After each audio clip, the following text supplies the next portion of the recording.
আজি মোৰ মৰমৰ ভণ্টি তৰালী শৰ্মাৰ জন্মদিন। মই এটা সৰু উপহাৰ দিছোঁ। আৰু তৰালী, মই গাড়ীত আহি থাকোঁতে অকণমান কিবা গুণগুণাই আহোঁতে তৰালীক মই এটা সৰুকৈ কবিতা এটা দুই লাইন, মই কবিতা নিলিখোঁ তথাপিও লিখিছোঁ। তোমাৰ ওঠত ফুলি থাকে হাঁহিৰ ফুল, তোমাৰ কণ্ঠত সুৰবোৰ ৰঙীন পখিলা হৈ উৰে।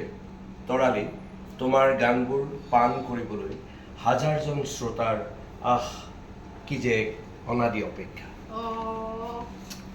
অশেষ ধন্যবাদ, বহুত মূল্যৱান গিফ্ট এইটো উপহাৰ। কি বুলি যে ধন্যবাদ দিম নাজানো। আৰু জনতাক মই বহুত আগৰ পৰা জানো যদিও এইবাৰ এই ৰিয়েলিটি শ্ব' NV নিউজৰ যিটো ৰিয়েলিটি শ্ব' অসম কণ্ঠ, এই অনুষ্ঠানটোৰ যোগেৰে আচলতে বেছি ঘনিষ্ঠকৈ গম পাইছোঁ মানুহজন সৰল আৰু খুব মৰমীয়াল, আৰু গোটেই পৰিৱেশটো তেওঁ ইমান ধুনীয়াকৈ ৰাখে।